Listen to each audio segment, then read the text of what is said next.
Hello, hello, hello, hello, hello. Good evening, everyone. How are you today? Thank you for joining us today. You're gonna have to read your slides. How was your day? You know, yeah. How was your day? Sorry, I sound a bit frazzled because I just finished a long call. And yeah, but today for me has been really good. I've had a fulfilling day. Most of the tasks that I set out to do today, I achieved. And so I'm excited about that. How was yours? Would you like to share? Anyone? You can send us messages, send us DMs, send us how your day was, and let's celebrate together. And let's share. Once again, my name is Adiola, and with me today. Hi. Hello, everybody. My name is Bukola, as usual. Yes. I haven't changed. Yes. Yeah, sorry we're starting off a little late. We usually bang on time, but yeah, forgive us, but we're gonna have a good show today. We are. Yes. Praise isn't here today, but he's here in spirit. He took some time off to go and hibernate. to swirl in the ocean. And I don't blame him really, No, because I think it's don't. something that we all need to do from time to time. I think it's necessary to tell ourselves the truth. You can't be Superman or Superwoman or a hero or a shiro and forget everyone else. I forget yourself. I mean, you can't be that for everybody and then forget yourself. You will never, ever, ever, ever be able to give your best, because at the end of the day, you don't even have enough to give anyone. And so I think it's really, really necessary to take time off and relax and breathe, and sleep and rest and dream, see things in a different way, get connected to nature. Get connected to nature. I think is really good. I think one of the things that I enjoy most about going to the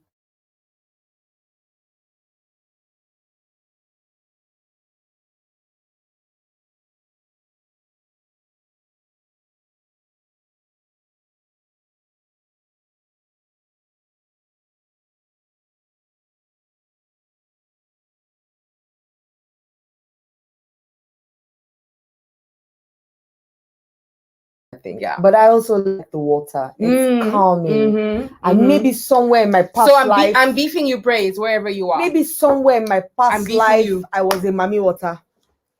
Maybe.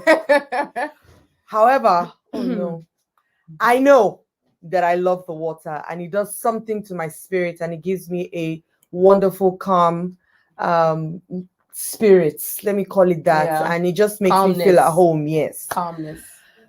But yeah, you could have been a mommy water. I could maybe. I mean, hey, what could I say? So last week, what did we discuss last week? Oh, well, we launched into the theme of the International Women's Day, Yes. which is Choose to Challenge. We were talking about what it means to challenge, and whether we should even be using that word challenge, changing our narrative about what we are challenging, and maybe moving from challenging to redefining, because challenge seems like a fight, type thing. But there is a reason to challenge. So we can't just challenge, but we also have to challenge to redefine, so that there is a landing. There is a landing. We're not just going out to fight and saying no, we don't want, but we're saying we don't want this, we want that. Right. Do you see what I mean? Right. So challenge in itself is not a bad word. It is just, what you call it. It's what you make it mean. It's what you call it. It's what you make it mean. But at the same time, you want to change something. You can't just go and say, I don't like it. You have to say why you don't like it and what you want it to be. Absolutely. Right. So we're challenging stereotypes to redefine what we want to accept. One of the posts I put out this week was, in the world that we live in today, where people are rejecting labels because there are certain expectations and obligations that are put on those labels. So you're a woman and people expect you to do XYZ. Absolutely. And you're a man and then the world expects you to be XYZ. But now you have non-binary people who are like, yo, I'm not a man, I'm not a woman, so don't expect anything from me. But then again, I am who I am. The crazy thing about that, however, is that it's still a label. Non-binary is still a label. So. Everything actually is. So everything is a choice. And so it really is about what you make things mean. Yes, absolutely. What you make things mean, what you allow yourself to accept. So yeah, I mean, that's the general story anyway. That's the general story. And of course, we want more inclusion for women. We want more inclusion, but then women also have to believe that they deserve a place. I think also women need to also then get competent enough for the places that they want to get into. Exactly. So it doesn't matter whether you're a woman or you're a man. Are you competent? Yeah. And so for me, rather than saying you must choose me, why not let your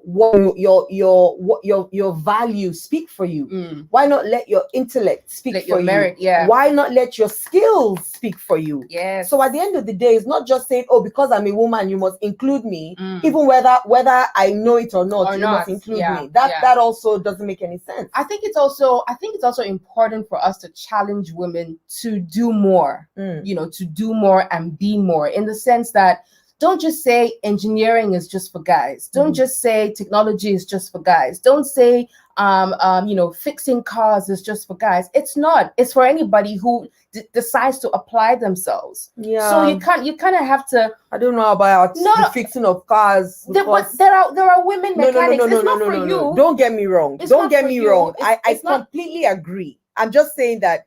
Even I gotta take out my chewing gum. Even as a joke, everybody. right? Yeah. At home, I believe that there are certain things that are a man's role, which are the hard things. For example, and I'm sure Yosola will be laughing where she is. So my car needs help.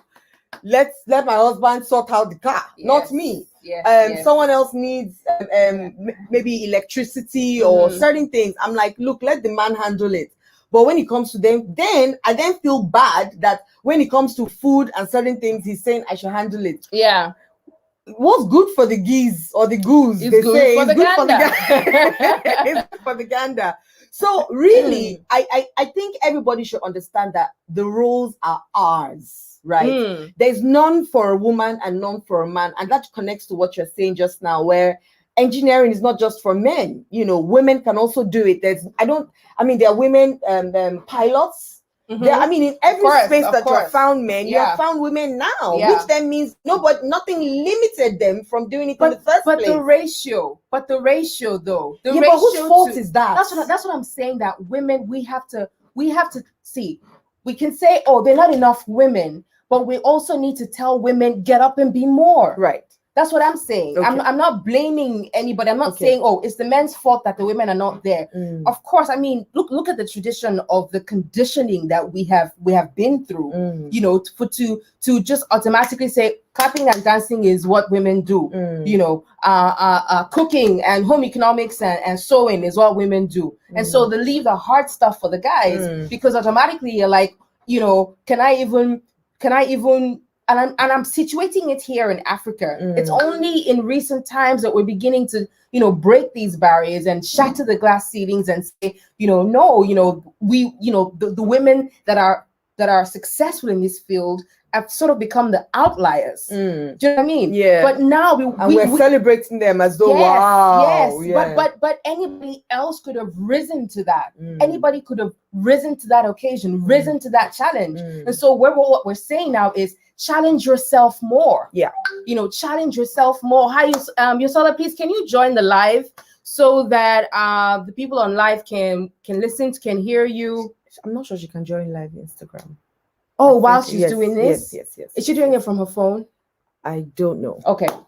Anyway, so before we get too carried away with our with our own conversations, we've got a wisdoms guest today. and conversations, Yeah. we have a guest today. And I'm going to read out her very long, very long profile. Yosola, can you hear us? Yosola, can you hear us? If you can, please say hello. She's there. Yes, I can see her. Can we go full screen?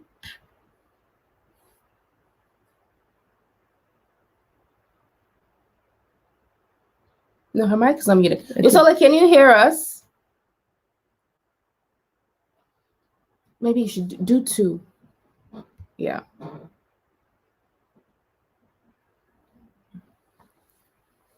We can see you, but we can't hear you. So if you can hear us, add to stream. I just saw that. Great. Great. Can you hear us now? I've been hearing you since. Oh, we were smiling. We couldn't hearing you. Sorry. So can you hear me now? Yes, we can. Loud and clear. Loud and clear. Okay. Good evening. Hi. Okay. Thanks for having me. Fine. Okay. So yes. So let me introduce Yosola. Yosola, using your phone or your laptop? I was just wondering if you can join the Instagram live. I'm using my laptop, but won't we be echoing? No, we won't. We shouldn't be echoing. Okay, go straight to.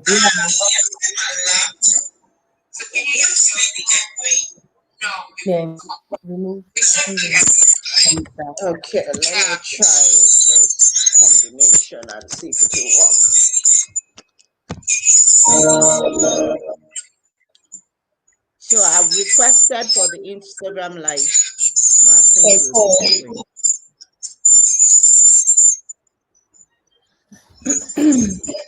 So we can kick off together. Nigeria today. Oh, it's echoing. Darn. We have to choose one. Choose one, right? Which do we choose? Instagram. I think so.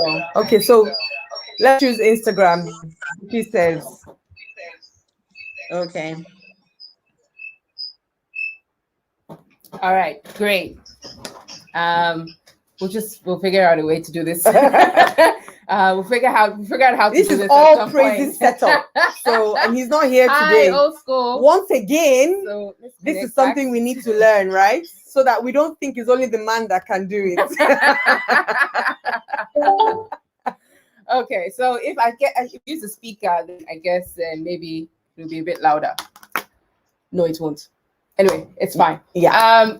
Welcome, Yosola. Yosola is okay. So her very long coming profile. I'm going to read it now, so to understand why she's here on Real Deep Conversations with us. She's a graduate. Her name is Yosola Adigun. She's a graduate of electronics engineering. Wow. She's a graduate of electrical electronics engineering and has over 22 years experience in the ICT world.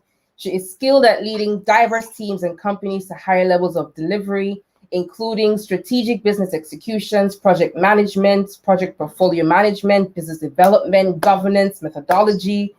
It's a lot. She has worked as a break and fix engineer. She's an IT consultant.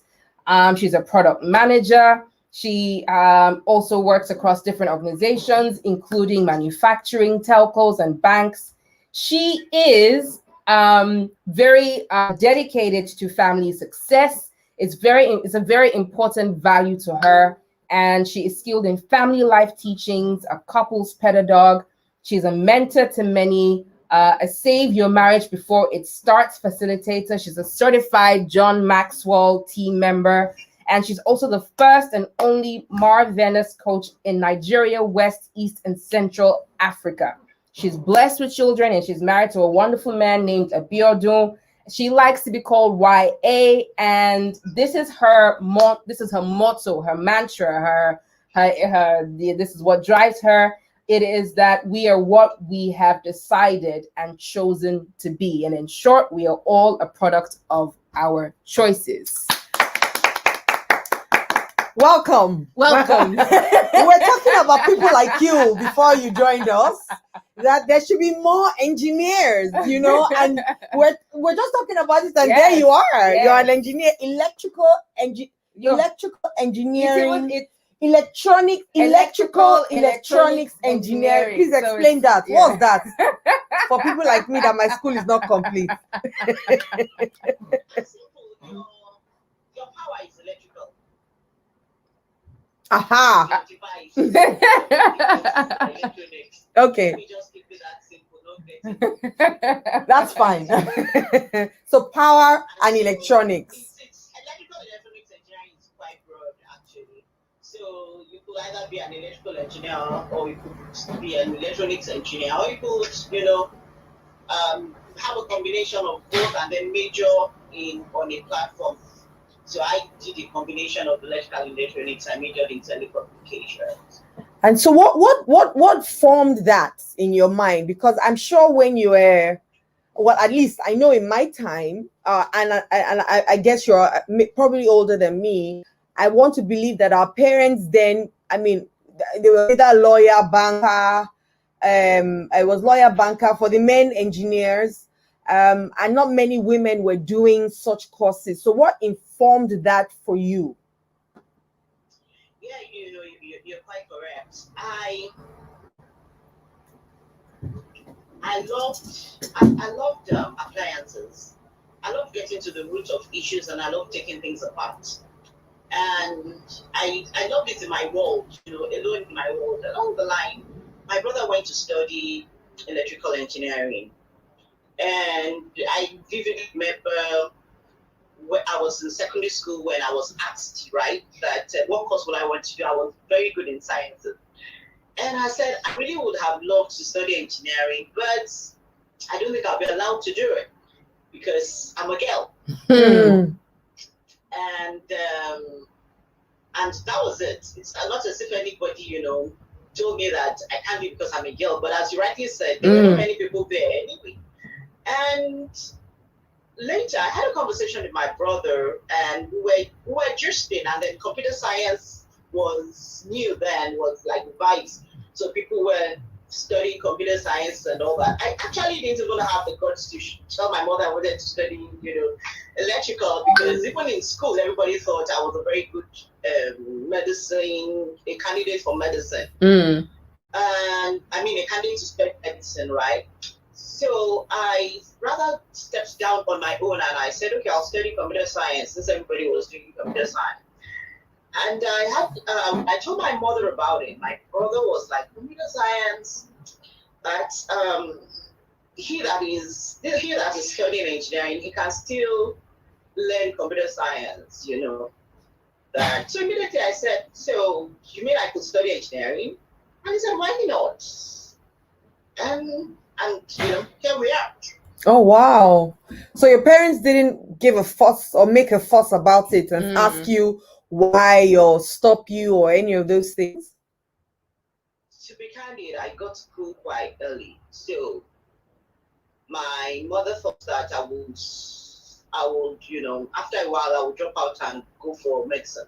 So I mean, that was what she thought. Like, I did the exams. Nobody actually knew that I would pass, because I was quite young, and I passed, right? And mom was like, "Are you very sure you want to do this?" And I was also like, "Hey, let me just check what it is like." Because I didn't offer technical drawing in secondary school, so I also had a kind of fear that I may not be able to cope with technical drawing since I don't have the background of technical drawing. So I went into school and I liked what I saw, and I didn't go to write the medicine jam. And that's how I went. The medicine jam. So I mean, you are a good example or a great example of challenging stereotypes, because in just in the field that you operate, it's we know you in fact you knew you had that experience that, you know, usually, okay, maybe it's usually a man that would be doing this, be in this field, and with what you've done so far, what are the things that you've had to deal with in your career, that you can, I mean, we're sticking with the theme of challenging stereotypes, and I know we're going to break it down a little bit more and bring it closer to home when we do go to the family and the family base. But just what are the things that you dealt with? Some of the things that you dealt with in a man's world, in your career, in a man's world, exactly. You see that I was smiling already. I mean, to start with, I had one of the most amazing classmates. So you're quite right. I was listening to your gist before you started. So even in class, we were a ratio of 1 to 10. But I really would want to say my classmates were the most amazing guy, because we were never treated like females. They were overprotective of us. You know, we had like 10 guys to 1 girl, so they were very protective of us. Really had fun. But especially when I wanted to start my IT, I got to this organization and I applied. And the person I saw said, you look intelligent. He was also an engineer. I said, but I don't think we employ female engineers. Wow. And he said, but let's try. I mean, I have not even done tests. I've not even done the test. I've not passed or no failed. But there was this thing that, no, they don't think they plan to have female engineers in the workshop. So I did the test and I did it very well. And I was allowed, I was given a space. And to be candid, I worked like a human being, not like a female. I like that. Use that word because, you know, along the line, I've seen, you know, some of us give excuses and all that. And yes, so I my results at the end of the day was actually better than the guys. What happened was I was retained, I was given a higher position, and I broke that ceiling. So the unwritten code that engineers would be employed was, you know, was broken. Although what followed in some interview sessions was kind of embarrassing too, because when the female engineer comes in, they ask, "Are you sure you can work like your solar?" And they're like, "Is your solar an organized piece?" Is she human?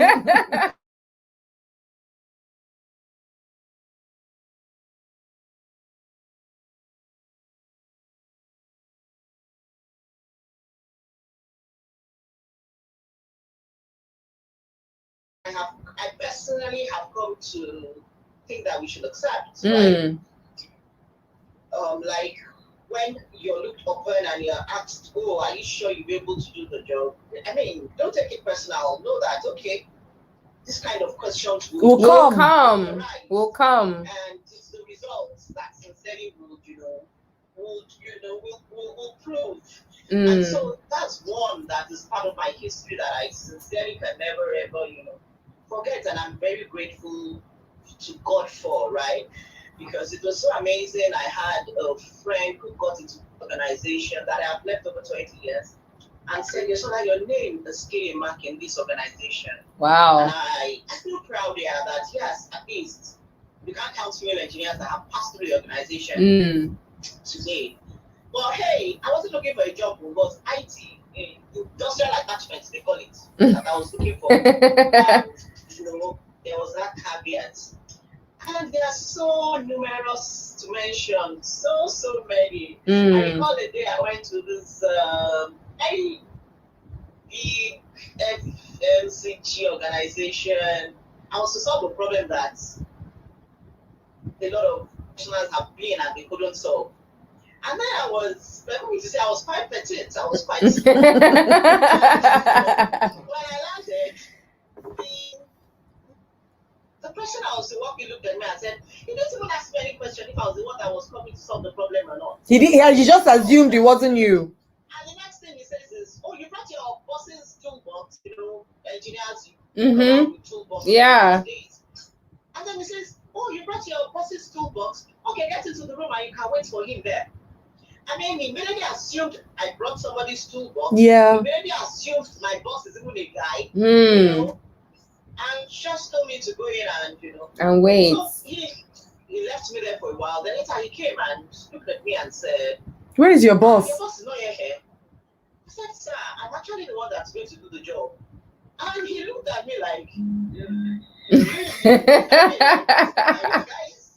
you are not shy. I mean, you could see the whole thing. I said, okay, this is it. Let's see if you can, this is it. And he walked out. And I sat on it. And long and short of story, I fixed it. I recall clearly that I was done around between 9 and 9:30 was when I concluded. And then there were no cell phones. And he walked. So, I think number one, he was really shocked that I walked. He shocked you. And then number two, he called my MD immediately. And to be candid, my MD is in this, and that's my MD, right? And the guy, he went ahead and said, hello, I just want to let you know that your engineer is still here. And my MD went, my engineer, is she okay? And she said, no, she's okay. But I also want to let you know that the problem all this organization is going to fix, she's fixed it. Wow. And because of that, what we didn't tell you is that we wanted to give the contract for maintenance of all our computers to the organization that can fix it. And since your organization had been able to fix this problem, come tomorrow morning for the LPO of XSX and amount of money. Of course, by the time I landed in the office the second year, I was... You were a hero. No, a shiro, actually. I was a hero, and that's what I tell people. There's always a heart in a hero. So don't fight to say heroine or whatever. I was a heart in a hero. So that's another example. And of course, with time, I grew the resilience. I grew the understanding of when a guy is talking and you say he's assertive. If you say it as a female, they'll say you are aggressive. Aggressive, that's true. But anyway, I get the job done and drop my competence on the table, and I leave. Another amazing one was a very soft project I did, and the project manager of the other organization accused me and said, I'm just being too tough. I should calm down. I said, and guess how I replied him? I said, Mr. XYZ, this is business. In business, we are humans. You are a man and a man. Let's talk man to man. End of story. Don't come at me like I'm a woman. I love it. You're a woman. You should be calmer. You should be calmer. You should be... So you face all those kind of things. You definitely will face it because there are these, as you guys rightly said, there's unwritten codes of how a woman should talk, or what a woman should accept, yes, or what a woman should not accept. And so they can come to you, and some can be quite rude. I work with a multinational that said it to my face that you won't reject my project. I mean, even men have signed it. And I looked at him in the face and I said, and I didn't even argue with that because when you should choose your battles. Battles that they're going to deliver quality, whatever you like to say. And at the end of the day, he said, oh, so it was tough. But this is the first quality job I really will deliver. Oh, wow. I think it was great working with you. Wow. I said, oh, it's great working with you too. And, and that was it. So really, I have loads and loads. I'm sure. But that's why I say you should work as a human. Yeah. You should work as a human. I mean, I remember one day a friend pinged me and was wondering where I was. It was 3 a.m. And they said, there's no one there for you. I said, actually, I'm a third mainland. They said, doing what? I said, on my way home. I said, home, how? I'm just leaving sites. And he goes, wow. I mean, you're just leaving sites. Well, hey, guys are on site, so why am I not on So why are you not on site? We get that all the time in our line of work. I mean, yeah. It doesn't happen every day. And if we really want to bring it home, I mean, female medical doctors They're on call. They're on call. 24 hours. Yeah. Exactly. So Yeah. why would I want to excuse myself? Hmm. Kind of, those kind of things are taught. There are a lot of things you have to put in place. I mean, if you're married, you have to be working with a spouse that understands your job and is very quite supportive. I mean, my dude is, in the days I have those projects, is the one that will be doing the runs, taking care of the children, ensuring things are fine. Because it's a job I love to do, and when I do it, definitely my oxytocin is high. That's the better part of me. So I think it's been challenging, but you can see I didn't really put the word challenging because it's a job any human being is doing. So Yeah, do it. why not? Why not? I guess that nicely brings us to the home front. Yeah. Because you particularly with the kind of work that you do, you also have to do the long hours and the hard work, and sometimes you have to be away for some time. Let's talk about some of the things that you challenge, because also when it comes to, you've experienced it. I'm sure you've also experienced it, where I'm married and me and my husband have agreed on certain things that we're going to do, but then you can't totally run away or disconnect from home. other family members, right? Who might think, or who might think that no, this way that you people are doing it is not the right way. So you understand how you're working, and then you've got interferences from other family members to say no.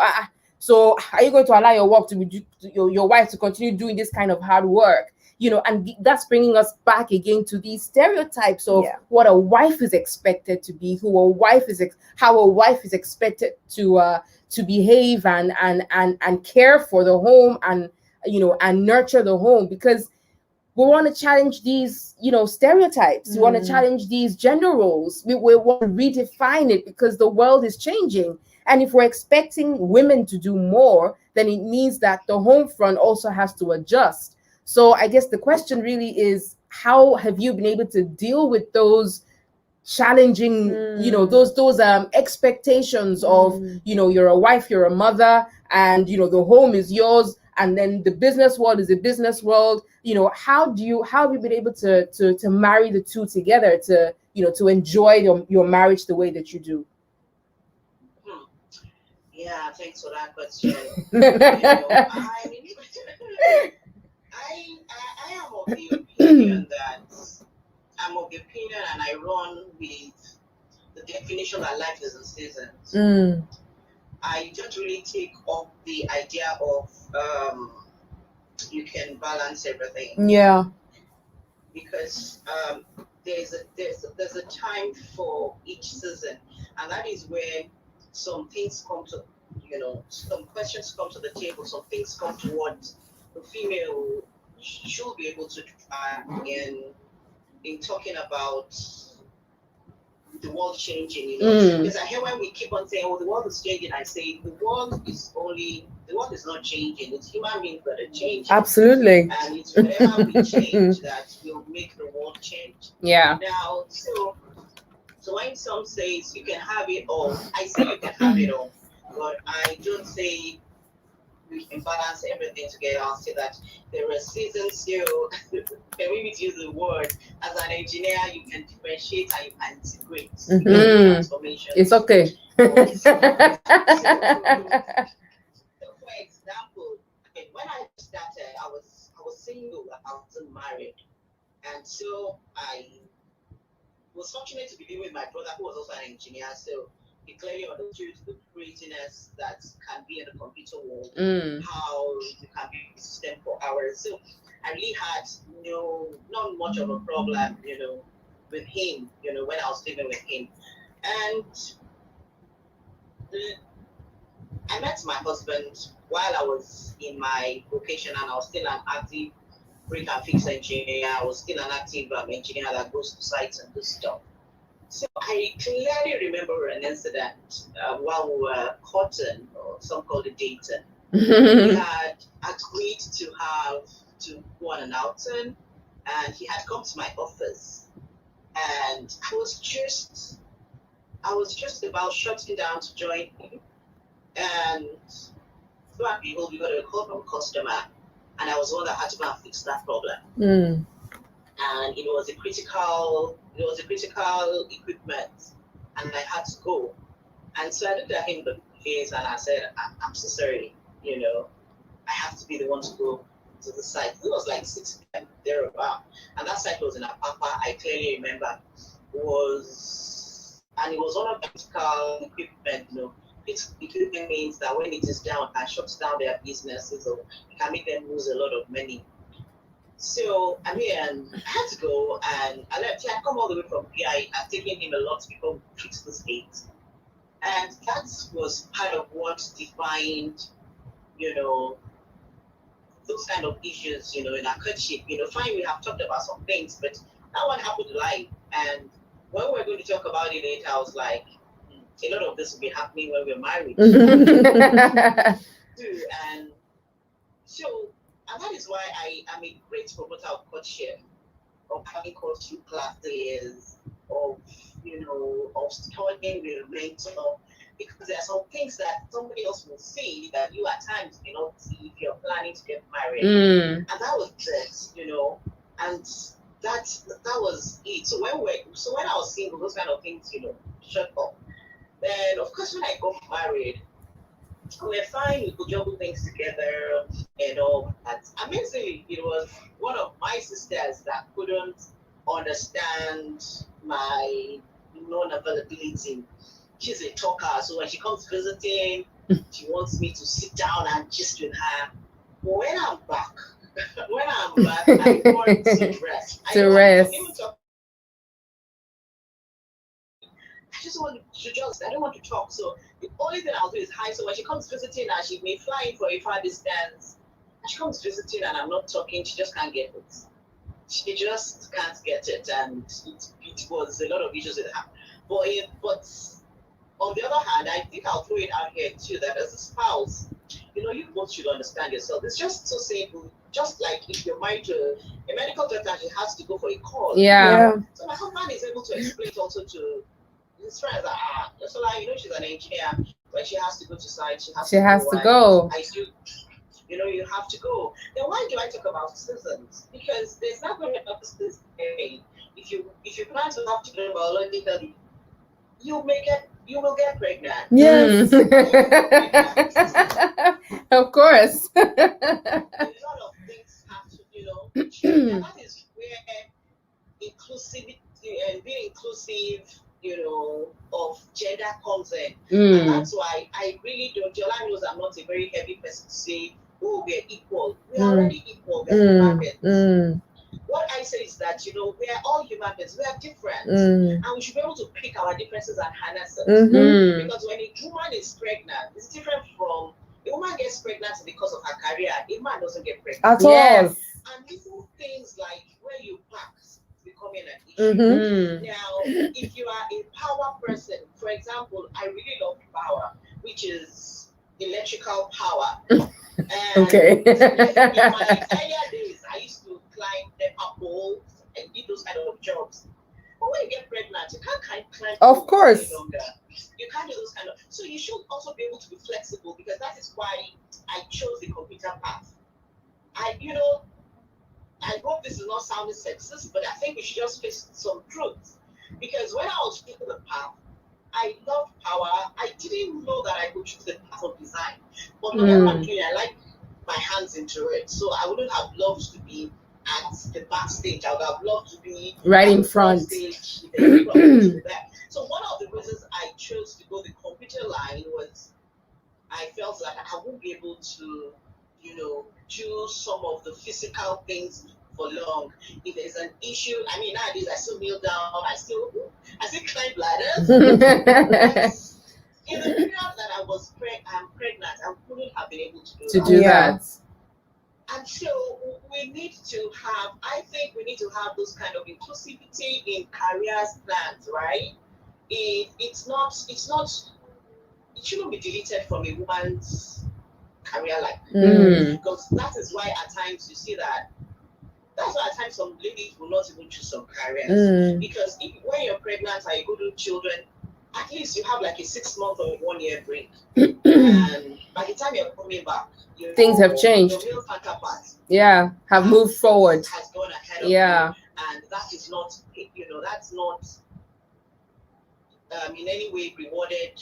Yeah. And at the end of the day, by the time you culminate all the years together, if you're not fortunate to have been on a path or on an organization that understands, you would have lost more than the man. So those has been my take on, career and all things. But aside from that, it's very exciting.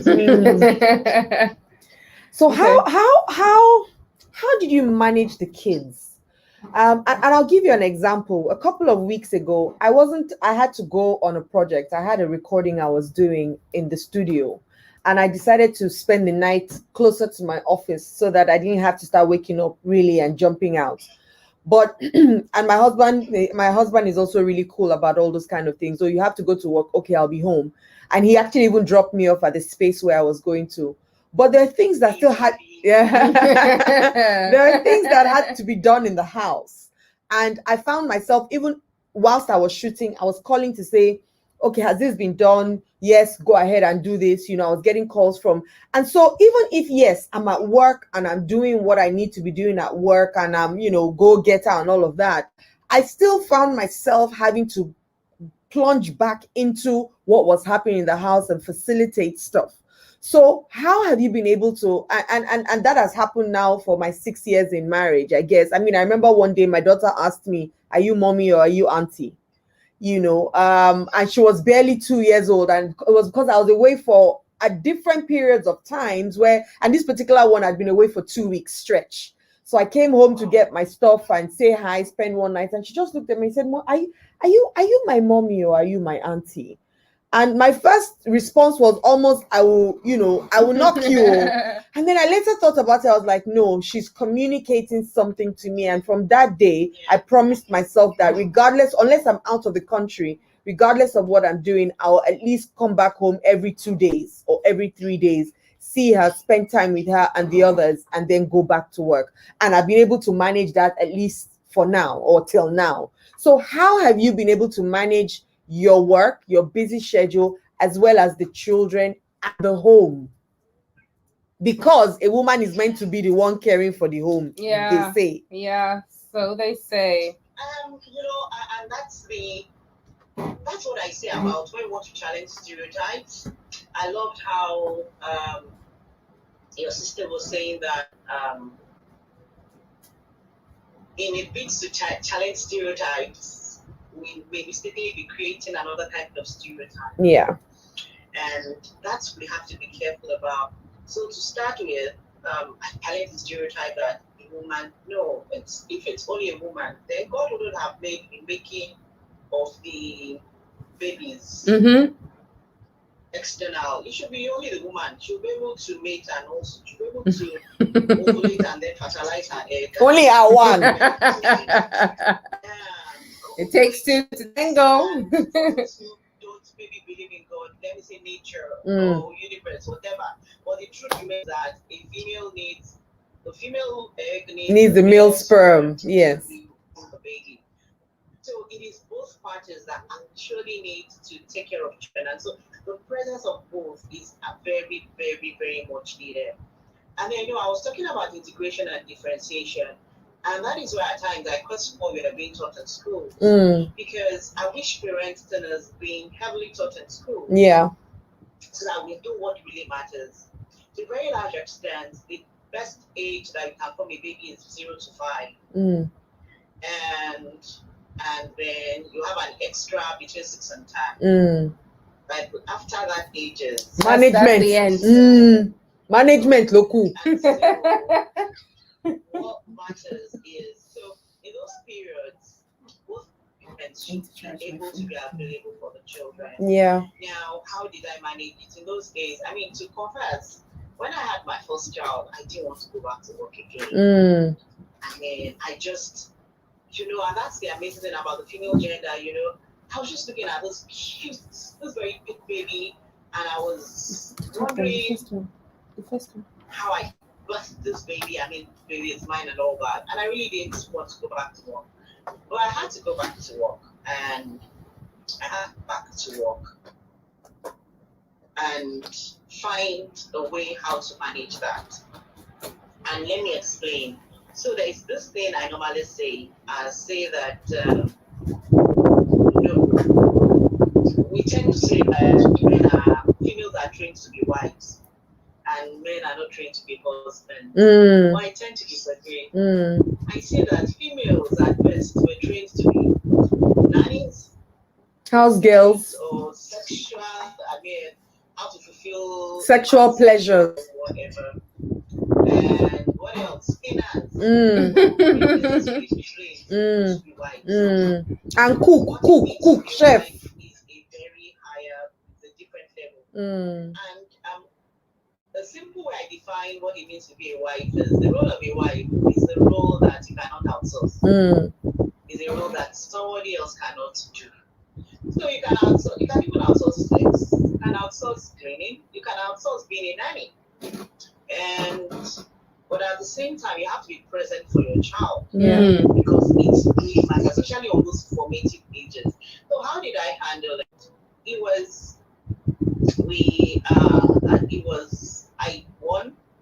I ensured that I took opportunity of all my leave. I took advantage of my leave period. So I was quite on leave. And to be candid, when I say you should accept some things, accepted it for a fact that, man, whatever happens this 3 months, I'm going to be off work, and I'm going to be off work, and I'm not going to get myself emotionally involved, while I was off work, somebody was promoted ahead of me or not. I wasn't going to be involved. I wanted to give my all to my child. And I did employ the need of a nanny. Now, not a living one, a very, very professional one. That was quite expensive. I really need to add, because then, in fact, it was so funny. My first child was nanny by a couple, an elderly couple. The woman just wanted to start a creche. Okay. And she and her husband was into it. And so both of them were very interested, and my baby was one of the first babies. So another thing is to do very deep research. Yeah. I recall, not to, and that's some mistakes we tend to take, just say, where is your baby's nanny place? And you just drop your child there to be nice place. I recall going to one very nice nanny place. And I got there and all the babies were sleeping. Fenigan. Babies were sleeping at the same time. And, by word of mouth, somebody told me that, there's this couple that wants to start, and they are very interested. Anyway, so that is what I employed. So I did do that. And then even at work, I employed a kind of lower level of work, which by that time, I was supposed to be sitting more in the office. But I requested to be doing more field job. And because the more field job I did, one, I chose the area that was around my child's nanny's place. So whenever I go for field work, I will have enough time to, which was understood by the organization. So that's another thing. We have to think about organization places, and that is why we need to fight. If there are things I feel females should be fighting for, these are things like policies. There's organizations that are family friendly. Yes. I know some organizations, when you're employed, they tell you not to get pregnant. These are the kind of things that should be in place. So how I did that is my organization was really baby friendly, and so I could, check on my child, and then I could close at the right time that I should close, pick my baby, and all. And then I say as the things become, seasonal, of course, my husband and I, because we have had our values, both wanted to raise our children, and we both were raising them, and so we both juggled it together. Then what else? And then to confirm, two only jobs that when I wanted to change career or change job, the two only jobs that I knew were going to be family friendly. Okay. I took only jobs that were going to be family friendly, and I negotiated it. I kind of negotiated it. So I recall one very nice job I turned down, And that was because by the time I finished analyzing how it be there, was going to be good pay, but was not going to be family friendly. So I turned it down and I stick to my old organization that was family friendly. And I finally got another offer that was also family friendly. And you know why I mean by family friendly? Because of the policies and values that you have placed, with you. Because for example, my last child, I drove her to school every day. And yeah, I drove her to school every day. I was able to drop her in the morning, we have our conversations, we have our girl talk before I head off for my office because my office resumes 9 o'clock. So it was good for me. So those were the ways I did it. It's strictly deliberate and intentional, I need to say. And I recall in one of my organizations when I was taking another role, which looked as if you're taking another organization, I also had to negotiate that just in case my child is going for a college interview or want to go and have a tour of a college, because by that time my child was now, in secondary school and about to graduate to start college. And I negotiated that I hope I'll be allowed to work from wherever I am. And I was granted, I negotiated before I even took up the job. And that goes to where Diola was talking about competence. The way you're competent, I was just going to say that.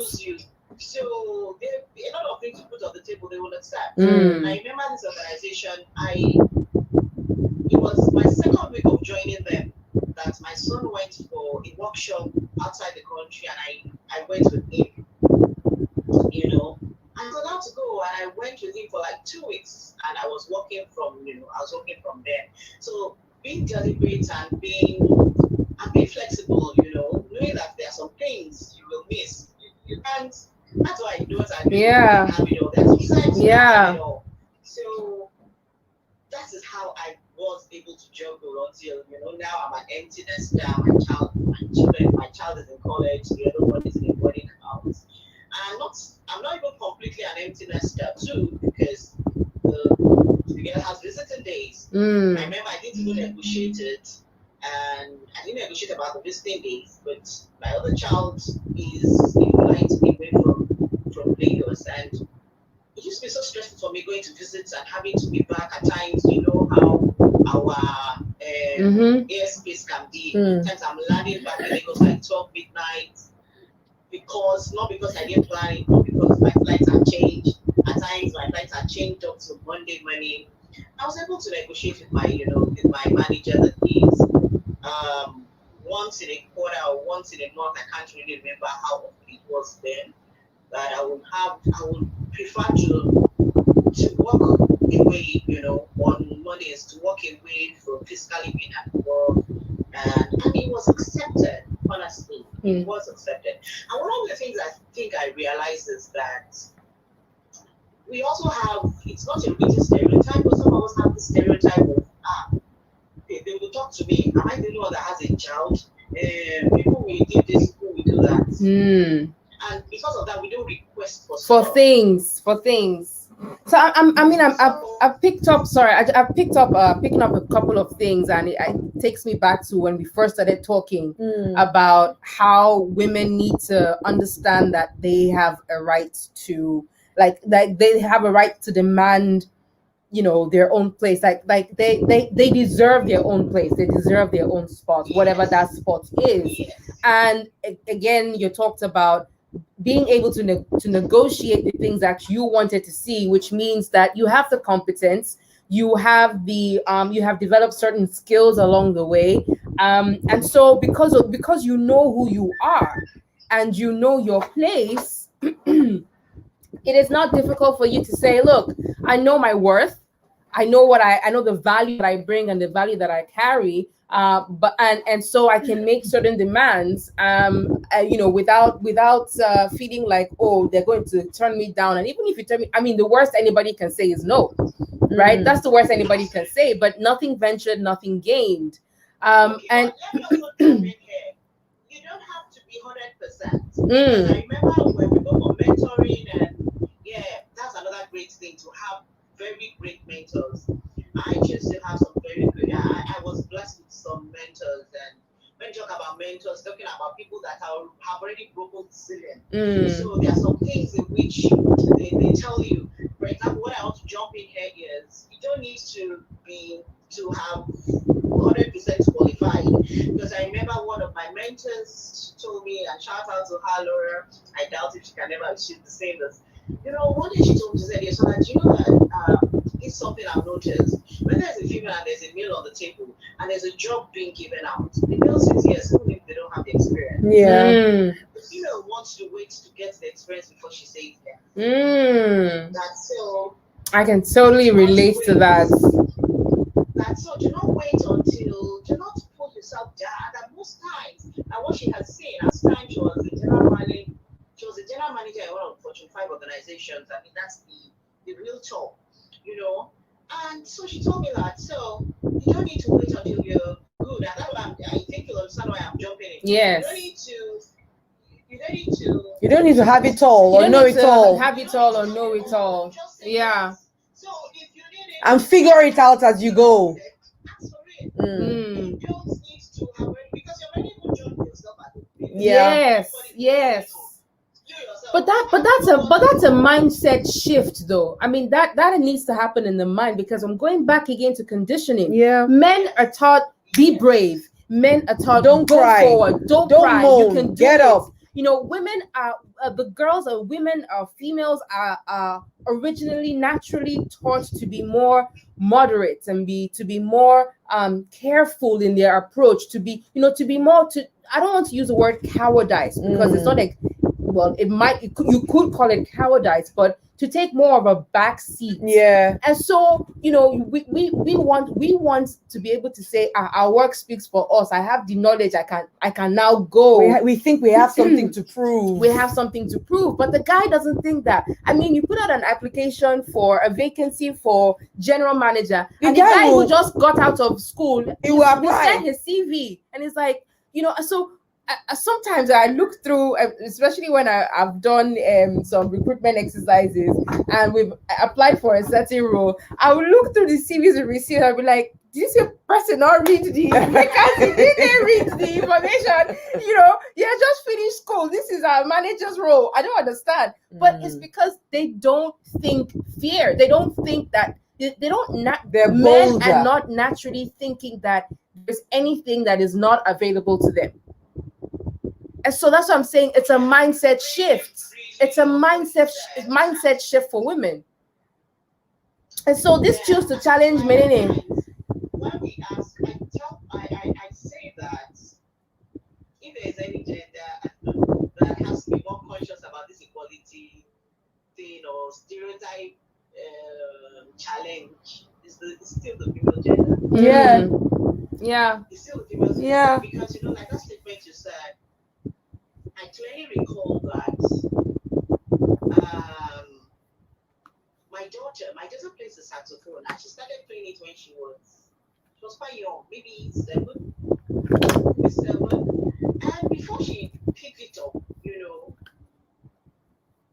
she comes back with things like, it's only boys I see playing it. And I was able to tell her, no, it's human beings that are playing it. It's not boys, it's just human beings that are playing it, so you can. And that was with what she went out. And to confess, she still has some kind of challenges now where she's just in secondary school. But guess who challenged her the most? It's females. Yeah. She has the challenges from her female teachers. Yeah. I recall when she had one challenge one time, and I was with one of her teachers, and the teacher said, madam, this might look funny what I want to tell you. It was a male teacher.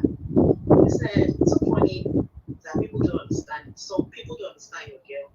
And because your girl will not take you for an answer, she will negotiate whatever she wants.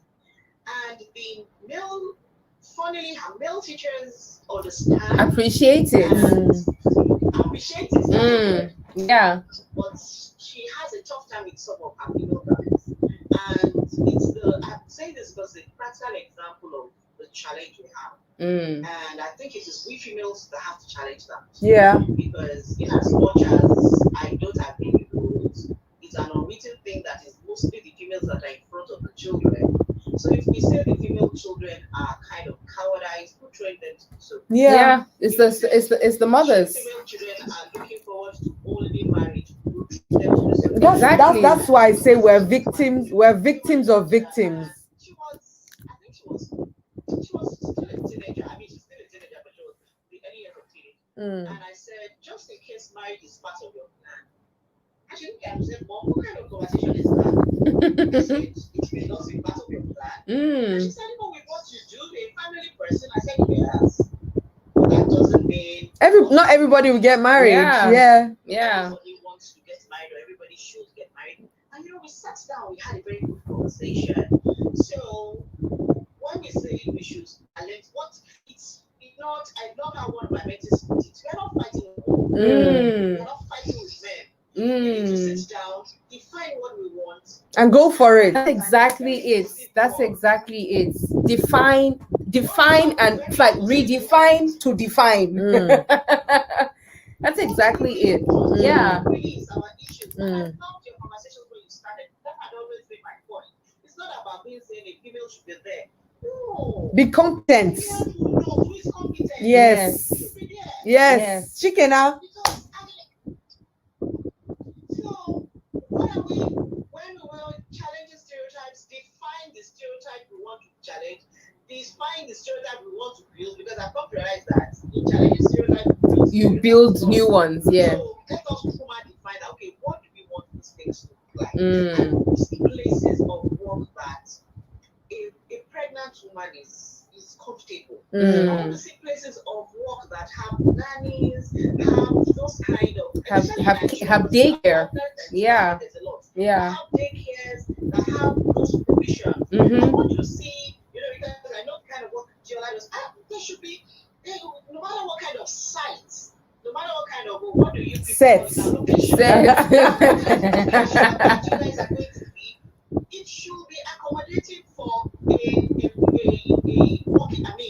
a working mother. Mother that still have babies, right? Even for the couple, what is it going to be like?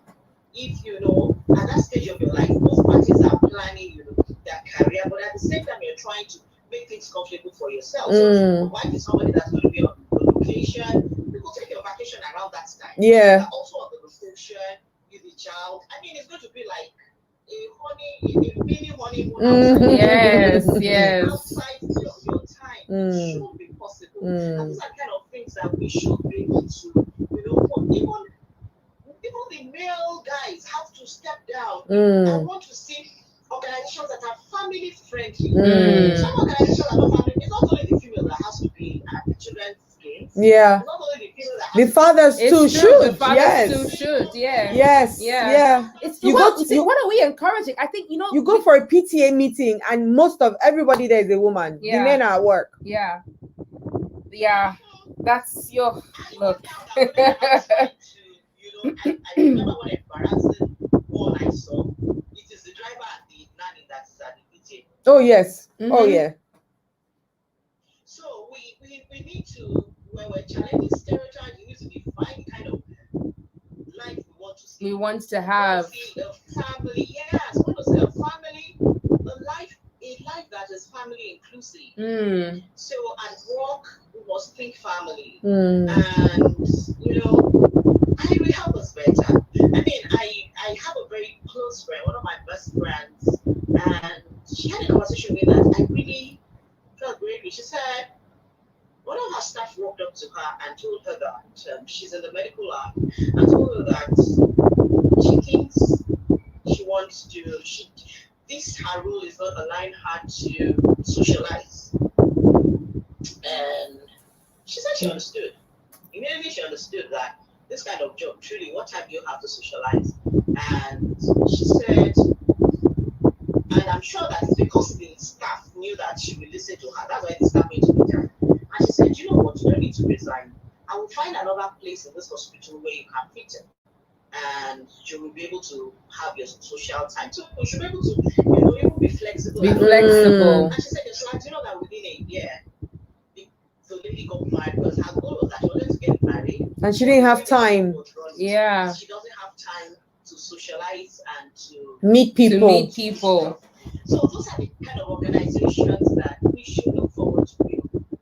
And as one of my mentors used to say, when some of us get up, we should throw the ladder down. Yeah. We should throw the ladder up. You I know, love that. Support I other, love that. but not just support with mouth. Yes. Support genuinely Throw the and ladder do it down. properly. Throw the Yes, ladder down. I yes, love that so yes, much. yes. I throw the ladder down. I think Are you sure we're not going to call you back again another time? We probably might. we probably will. We probably will. We definitely will. We've overshot a little bit, but I think what stood out for me, just on an ending note, not finally, because it's something that I wanted to read out, that will buttress what I'm about to say, is that even in defining the things that we want, we, like you mentioned, accepting certain things that are just going to be Happen. Because that's how it is. If right? you're a woman, you're a So woman. if you're a woman, you're a woman. You will have babies. You will have babies. You have to understand that if you choose to have babies, there's a certain point in your life or in your career where you things can't will do slow everything. down, Absolutely. and that you will have to take a back seat if you need to put the child first, right? To put the family first. And so even at that, so it needs to be even clear to us as women what it is that we want, and we can't use other people's own achievements and the way they run their own lives and homes as our own yardsticks. So the fact that your husband is okay with, I will be at home, you go and do your thing, is that really going to work for another person who may be doing the same work, who really actually just, I want to be at home, but then it's almost like we are warring with two different minds. The mind of, I'm expected to be at home, I'm expected to to take charge of the home front, but at the same time I'm expected to have a career. Well, I mean, no, because it depends. But yeah, I mean, of course, I personally think that women have taken on this role that nobody asked us to take, because society, religion, culture has said that a woman has to be the nanny, cleaner, house girl, toy, sex toy, everything. And so you go into marriage with that mindset, and you get there and you're okay. This is aside now you wanting to also be a career person. So you now think that, oh, if I don't pick up, and then of course they say, oh, this is now the good wife. So she's the one that cleans. She's the one that cleans and carries after everybody. She's the one that, and that's also because we make it seem that we can do everything and we don't need any help. And so women also need to understand that they cannot do everything. Yeah, you must ask for help. You must, and if the other person, if the man is also cultured in a way whereby it's the woman that handles it, you have to find a way to systematically say, I need help. Yeah. To the husband, to the children, to the people around you. We're not, even if, yes, I want to be a superhero, I cannot be a superhero all the time. Yeah. I need to have my own time to rest. And if other people don't understand it, that's fine. I mean, I don't need to explain anything to you. Well, maybe it's because I think that I'm in that space right now where I don't have to explain anything to anybody, to be honest. One, my happiness is not hinged on you. Neither am I responsible for your happiness. So you find your own happiness somewhere else. Somewhere else. And we're not, but we both understand that we're living together and we're meant to be building a home together. And for me, I think but aside that, if you then want to add work to it, it's okay. Get competent at it. Do what you need to do. Also understand that there are days that you won't feel like going to work, and there's nothing wrong with it. There are days where your hormones are all over the place. There are days where you have your period. Men don't have all ovulation. Men don't go through all those things. We should be proud of being the amount of things that we're able to do. Yes. we cannot exhaust everything today. Yes. And we can't. I clearly remember one day I was rushing to work, and I was what do you call this one? Arrested. Like, funny people. And they were about to jump into my car. I told them, there's a lot I think we need to bring the female child towards, right? So I told them that, they should calm down. So the guy that was coming, his uniform was in white. This ones are real white. White and black. I said, Demons. are you really ready to jump on my seat? You want me to get down for you? He said, why are you asking? I said, you should get down. I said, no, I'm just asking because I'm looking at the white uniform. And this is what does that have to do with anything? I said, it has to do with the fact that I'm a female. And he says, and of course, he started looking at me like, what does that mean? I said, okay, I am on my periods. I'm not sure if that chair is stained or not. So if you jump on my chair, You'll be stained. Just be going, just be. I'm telling you. So, at times I think that there's a lot the women has to learn. And I think maybe because I spent most of my time in the midst of male, because at that time, Nigeria was really male dominated. I think I was supposed to learn something. For example, I used to have menstrual pains. And I remember this day, I was having this bad pain. And I was on my table and I was just,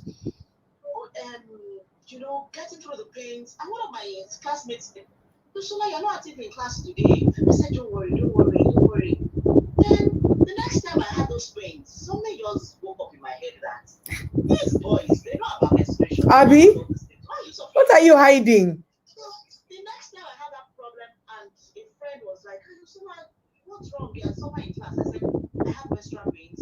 Please help me go to the pharmacy and buy me something. And buy it and come. And I actually educated him that, see, at times some of us have those pains and all that.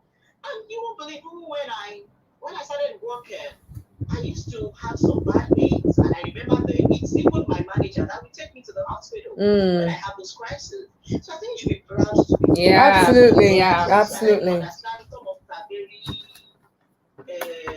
private about it. I choose to be private about it, but I sincerely don't stress myself. Wow. If I need help, I'm gonna go.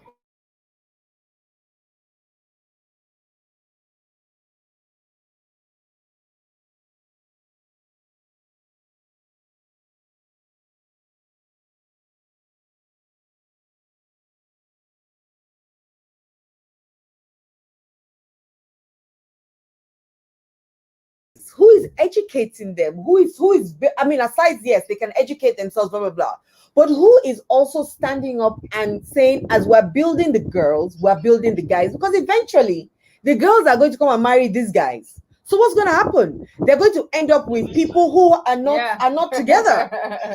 It's not eventually, it's already happening now. And just as I said initially, the way I define being a wife is whatever you are that cannot be outsourced.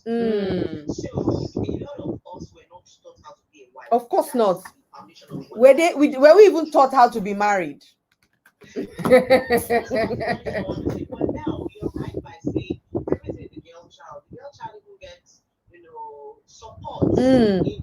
First support is very easy. And if we're not careful, as you rightly said, we are moving to different levels. Not in one way, if we're not careful. It's already happening. We're there. It's already happening. So we have to consciously, and I think it is still, we have to consciously help the male gender. Yep. It may sound somehow, but once you don't know, you don't know. So at times when people come and say the male, then possibly because I studied gender intelligence, I don't understand at times why some male gender comes up with some kind of behavior. And we need to be able to meet at one middle, to know that, okay, this is possibly a challenge this guy is coming with. How can I help if I want to spend the rest of my life with him? Not manipulate him, not use him, but those are the kind of education that we have to start having. And even the male gender themselves, they also need to start having, because they are also very endangered, right? Yes. They are also very endangered. So it's not a movement that's coming to be. We have seen situations, that it's more or less as if the wife ensured that wahala happened, and so she moved on. She had always wanted to move on. It's not as if, yes. So the male gender is also endangered. Yeah. I think we can also do the endangered species. But the male gender also have to, and there are some people that I know are now standing up to try and balance things. Because in this world, people like politically correct. So if you stand and you are talking about, okay, this is the challenge of the male gender, this is the chemical, let us help the male gender, you are not on the political correct Yeah. I think it's, But does it matter? It's education. It comes down to education. We need to, step up on this. We need to step up on this and train our children to be human beings. Yeah. Train our children to be kind. So just as a short digression, it's going to take 2 minutes to read. I just wanted to read something really interesting that I came across a couple of years ago, and I've saved this article on my laptop for that long, and it is kind of in line, but kind of different from what we're talking about. But it's an interesting read, and it will just help some of us, recalibrate. So the article is called "I Hired a Wife and My Career Took Off." It was written by Chris Morgan. Okay, so her name is Louisa, late 20s, smiley, warm, beautiful. Last fall, I hired her to take over from my long-term sitter who had moved on to college. Louisa wanted a minimum of 25 hours per week and a hefty hourly rate. Although my budget was tight, I agreed. It was one of the best decisions I ever made. I'm a lawyer. The hours are long. The stress is high. Perfection is expected. Yet, I have always tried to maintain some semblance of a balance with my family life. But let's be honest, it's impossible. I have young kids. They need me around. But being a great lawyer and a great mom at the same time is virtually unattainable, at least for me. Enter Louisa. She made it possible. If I had to name what she gave me back, it was time and the ability to focus. I didn't have to worry about slugging through my hour-and-a-half commute to get home by 5 to shuttle my daughter to dance class, or making it to my son's baseball game the second it started, or decluttering my kids' rooms, or taking them clothes shopping, or shopping for dinner, or making dinner, or. With the extra time and brain space, I found it much easier to succeed at my job. I raised my hand for stretch assignments. I could now handle the associated stress, time, and travel because Louisa had my back at home. When I nailed those assignments, I stretched further. I spent more time on business development meetings and trips. I took on leadership role. People in my firm asked me to take on more responsibility. It was like a coming out party, although a lot later than it probably should have been. What Louisa allowed me to achieve in just a few short months got me thinking about whether certain male lawyers had the edge over someone like me simply because they had wives holding down the domestic front. Perhaps the extra time and brain space that I just discovered was something that they had all along.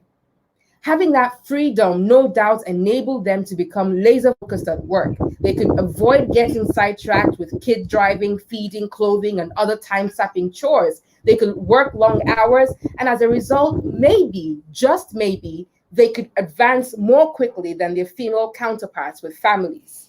Sure, this doesn't apply to all men, but I suspect it may be true for many of them.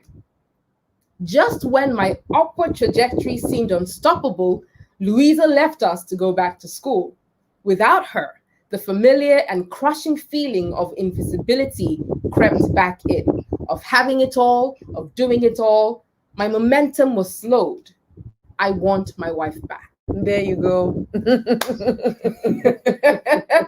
That's the end of the article. And so the wife, you're a phenomenal person and you're doing a great job. You are doing a great job. You are. Embrace it, own it, because that's who you are. We're not in competition. Yes. We're not, the challenge we're challenging is ourselves. Yes. You're challenging yourselves to do better.